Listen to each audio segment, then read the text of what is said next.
একের পর এক বদলে যাচ্ছে ইউরোপের চেনা চিত্র।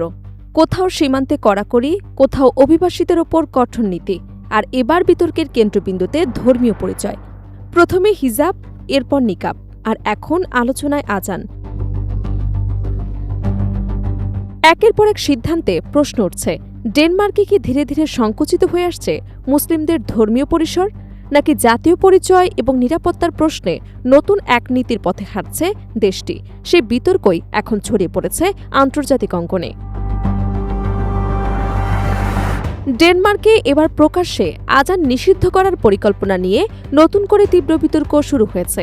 দেশটির সরকার বলছে, জনপরিসরে ক্রমবর্ধমান ইসলামিকীকরণ ঠেকাতেই এমন উদ্যোগের কথা ভাবা হচ্ছে। তবে সমালোচকদের দাবি, এটি ধর্মীয় স্বাধীনতার ওপর নতুন করে হস্তক্ষেপের শামিল। সম্প্রতি ড্যানিশ সংবাদ সংস্থা রিজাউকে দেয়া এক সাক্ষাৎকারে দেশটির অভিবাসন মন্ত্রী মর্তেন বদস্কপ বলেন, ডেনমার্কের জনপরিসরে এমন কোনো পরিস্থিতি তৈরি হওয়া উচিত নয় যেখানে মানুষ নিজেদের ইসলামাবাদের কোনো উপশহরে আছে বলে মনে করে। তার ভাষায়, ডেনমার্কে ইসলামিকীকরণের কোনো জায়গা নেই এবং মসজিদের ছাদ থেকে লাউড স্পিকারে আজানের ধ্বনি শোনা যাওয়াও কাম্য নয়। বর্তমানে ডেনমার্কের মোট জনসংখ্যা প্রায় ৫% মুসলিম। দেশটির সবচেয়ে বড় ধর্মীয় সংখ্যালঘু সম্প্রদায়ও মুসলিমরা, আর এই বাস্তবতার মধ্যেই সরকারের নতুন অবস্থান দেশজুড়ে রাজনৈতিক এবং সামাজিক বিতর্কের জন্ম দিয়েছে। বিশ্লেষকদের মতে, এটি বিচ্ছিন্ন কোনো সিদ্ধান্ত নয়, বরং গত কয়েক বছরে অভিবাসন এবং ধর্মীয় প্রতীক নিয়ে ডেনমার্ক যে কঠোর অবস্থান নিয়েছে, আজান নিষিদ্ধের প্রস্তাব সেই ধারাবাহিকতারই অংশ। চলতি বছরের শুরুতে দেশটির পার্লামেন্ট মুখ ঢেকে রাখা নিকাব এবং বোরকা ব্যবহারের ওপর নিষেধাজ্ঞা কার্যকর করে। সরকারের যুক্তি ছিল জননিরাপত্তা নিশ্চিত করা এবং সামাজিক সংহতি বজায় রাখা। তবে মানবাধিকার সংগঠন এবং মুসলিম প্রতিনিধিরা তখনও অভিযোগ করেছিলেন, এসব আইন কার্যত মুসলিম নারীদেরই বেশি প্রভাবিত করছে। এবার সে বিতর্ক আরও এক ধাপ এগিয়ে আজানের প্রশ্নে পৌঁছেছে।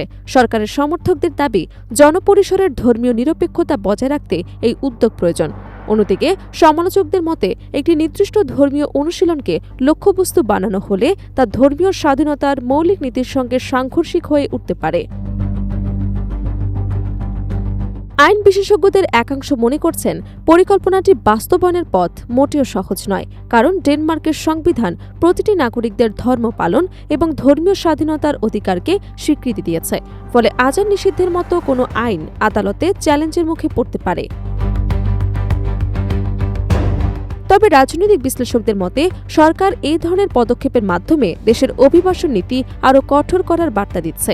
বিশেষ করে ইউরোপ জুড়ে যখন অভিবাসন, জাতীয় পরিচয় এবং সাংস্কৃতিক একত্রীকরণ বিতর্ক তীব্র হচ্ছে, তখন ডেনমার্কের অবস্থানও সেই বৃহত্তর রাজনৈতিক প্রবণতার অংশ হিসেবে দেখা হচ্ছে। পর্যবেক্ষকদের মতে, সাম্প্রতিক বছরগুলোতে ইউরোপের বিভিন্ন দেশের ডানপন্থী এবং অভিবাসন বিরোধী রাজনীতির প্রভাব উল্লেখযোগ্যভাবে বেড়েছে। এর প্রভাব পড়েছে ধর্মীয় প্রতীক, পোশাক এবং জনপরিসরের ধর্মীয় কর্মকাণ্ড সম্পর্কিত নীতিতেও। ফলে আজান, হিজাব কিংবা নিকাবের মতো বিষয়গুলো এখন শুধু ধর্মীয় নয়, রাজনৈতিক বিতর্কেরও কেন্দ্রে পরিণত হয়েছে। এদিকে মানবাধিকার কর্মীরা সতর্ক করে বলেছেন, নিরাপত্তা এবং সামাজিক সংহতির প্রশ্ন অবশ্যই গুরুত্বপূর্ণ, তবে সেই লক্ষ্য অর্জনের নামে যদি কোনো নির্দিষ্ট ধর্মীয় সম্প্রদায় নিজেদের বৈষম্য স্বীকার বলে মনে করে, তাহলে তা সামাজিক বিভাজন আরও বাড়িয়ে দিতে পারে।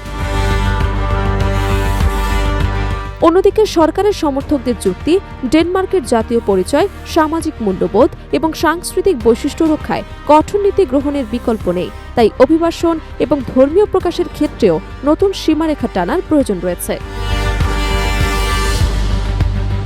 সব মিলিয়ে আজান নিষিদ্ধের এই পরিকল্পনা এখন ডেনমার্কের অভ্যন্তরীণ রাজনীতির গণ্ডি ছাড়িয়ে আন্তর্জাতিক অঙ্গনেও ব্যাপক আলোচনার জন্ম দিয়েছে। শেষ পর্যন্ত এটি আইনে পরিণত হবে কিনা তা হয়তো সময় বলে দেবে। তবে একটি বিষয় স্পষ্ট, ইউরোপের ধর্মীয় স্বাধীনতা, জাতীয় পরিচয় এবং অভিবাসন নীতিকে ঘিরে যে বিতর্ক চলছে, ডেনমার্কের এই নতুন উদ্যোগ সেই আলোচনাকে আরও তীব্র করে তুলেছে।